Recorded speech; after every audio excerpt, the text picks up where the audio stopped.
YouTube. So today I'm coming at you with a camera review, and I'll tell you why. Because as you already know, I got a new one, which I haven't made a video showing you exactly the new one yet. Here's my old camera, the Canon EOS Rebel T6. Funny story, this was actually one of my biggest mistakes as a filmmaker because I didn't do my research enough. When I was 16 years old in 2015, I was like, you know what, I need a camera to make films with. So I just saw a DSLR and was like, oh hey, it came with, you know, this lens and another lens or whatever. So I bought the Canon T6, okay? And we're gonna get into the specs now.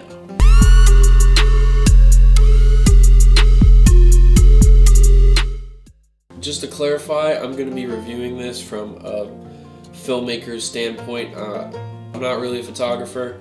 That's more of just, you know, like a fun hobby I play around with. But moving forward, so you can, you know, change your settings manually on this. Of course, you can change out your lenses because it's a DSLR. This camera can shoot 1080p at 30 frames per second tops. It can shoot 1080p at 24 frames a second. However, it does not shoot 1080p at 60 frames a second, which is a bummer.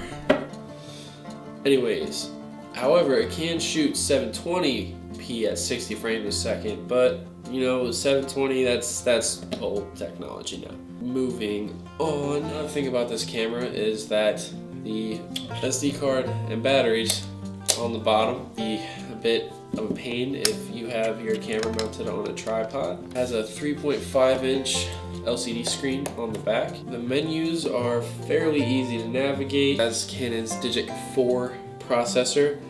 It has an 18 megapixel APS-C size sensor, which means that it is cropped by like 1.3 or something like that. You have a lens, for example, I use the kit lens, which is 1855 millimeters. So if you have a set of 18 millimeters, it's 18 times whatever 1.3 is what you're actually shooting at because the sensor is cropped. It has 9 points of autofocus. The Rebel T6 does not have dual pixel autofocusing, which is what I have on the camera I'm using right now, which is why focus is absolutely amazing. The camera shoots about 3 frames per second, which is, you know, kind of slow. On the market right now, I think it goes for somewhere a little above $300 for just the body, and I think with a kit lens, it's like $350. I don't know, which is pretty good for entry level. This is an entry level DSLR. Amazing price, and I mean, you can get some really nice footage with this camera. I've made so many short films with this thing, and I'll link those in the description. I think as of right now, all of my short films I've posted, like as short films, were made with this camera. So that'll just give you, you know, a clue as to how good the video quality is. Like I said, it shoots 1080p by 30 frames and 24 frames a second, which means you can get really cinematic looking footage, and you can use this for YouTube videos. Amazing. It's still relevant in today's use. It uses the EF mount, which means you can use, you know, EFS lenses and everything in Canon's DSLR lens range. Button layout is pretty simple. You got the record button, then you have the digital zoom out, zoom in, the display for, you know, whether or not you want to see what you're using, such as your ISO speed, your shutter speed, yada yada yada. It has the playback option, and then the menu button to change your settings during, you know, using the camera. Still film full HD. It's relatively cheap considering, you know, the DSLRs that are out new run from like $500 to $800 just about, and this is $300. That in itself is awesome, and I mean, you can make some great videos with this camera. Honestly, it's worth the price it is. Like right now, it is worth it. But here are the downsides. Okay, so here are the downsides of things.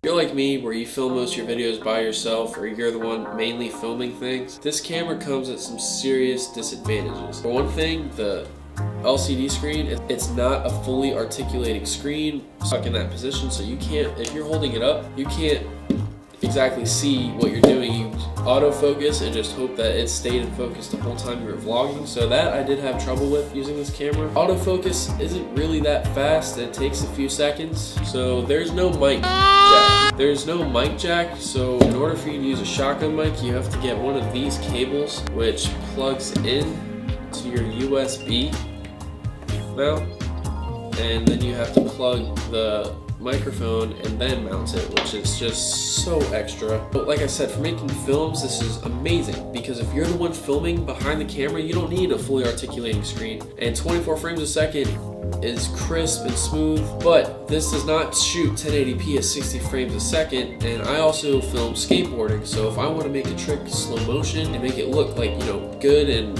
professional-ish, this camera won't do it because it doesn't shoot 1080p 60 frames a second. That's a pretty big downside, considering most of my channel is skateboarding. So another downside to this camera is while you're filming, you can't change any settings. It's stuck with whatever you're on, and that can be kind of annoying, especially if you're in autofocus and you can't refocus. You can only do that on manual focus, and if you're not that good at manual focusing, if you haven't had much practice with it, that can be pretty tough to, you know, adapt to. This isn't touchscreen, and for vloggers and, you know, most other creators on YouTube, it's easy and it's quicker than, you know, cycling through the button menus. I personally, I don't mind that much, but it does slow down, you know, productive time that you could be using. For its performance in low light film, the Canon T6 isn't really that great. Its maximum ISO is 6400, and there's a lot of noise, like rain,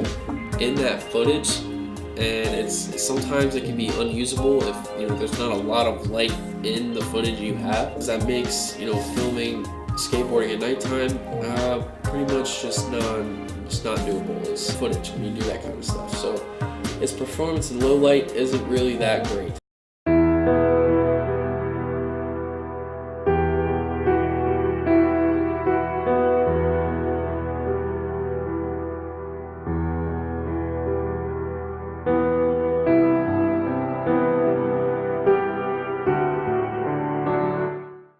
So to sum up this video, if you're a beginner filmmaker and you're looking for a decent camera that is cheap and that will last you a while, this is the camera for you. Like, it has done me so well. It's gotten me through so many short films. I've learned so much from this camera. Entry-level DSLR. Learned just so much from using it. Downsides to this camera have helped me learn how to adapt and how to improve my filmmaking by going around certain things. And I think for that reason, I wouldn't be the filmmaker I am today. So this is always going to be my sweetheart. It's an awesome camera, but unfortunately the features I grew to need weren't there. Unfortunately, that's just, you know, that's why I had to move, you know, get another camera. For the sake of just, you know, getting into the film world and trying to, you know, put yourself out there, this is a great camera. However, if you do vlogs and you need, you know, if you film action sports or anything that, you know, requires slow motion, the T6 just isn't the camera for you. Other than that though, for just filming, like if you want to just make short films, you're just filming, you're not in any of them, you're not vlogging, this is a great camera. And like I said, if you need a mic, all you have to do is just pick up one of these cables on Amazon. I'll put it in the link. It was like $6-7 bucks. Film on. Alright guys, I do believe that is all that I have for you right now, and have a wonderful, wonderful day.